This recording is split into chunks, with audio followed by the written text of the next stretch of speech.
او له دې نه به په هغه دور کې نیکانو خلکو ډېر ځان ساتو د غیبت نه چې ګوره زموږ نه غیبت ونه شي.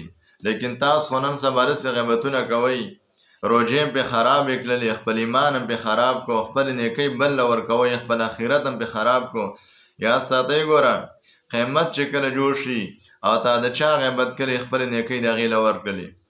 د دې د وجې نه ابواللیث بخاري دا د بخارا علاقې یو عالم تېر شوی یو ښه سړی ولی الله دا سره 2 روپیو سره 2 درهم او دا حج له روانو او دا قسم وکړو چې په ما زما د قسمي چې حج بیت الله له ځم کوم ما په لاره کې د چا غیبت وکړو د بیرته کور ته پورې 2 درهم به هغه له ورکوم حج به پرېږدم.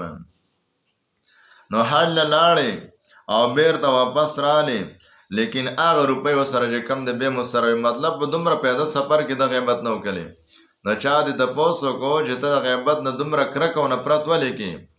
هغه ورته بیا قسم وخوړ چې په الله مې دې قسمي چې کو زه د خپلې مور سره 100 پیره زنا وکړم د خپلې مور سره، ای مسلمانانو د خپلې مور سره، نو دا راته اسانه ده د دې نه چې غیبت د بل چا وکړم او خپلې نیکۍ ځان زه ستړی کوم او نیکۍ هغه له ورکوم.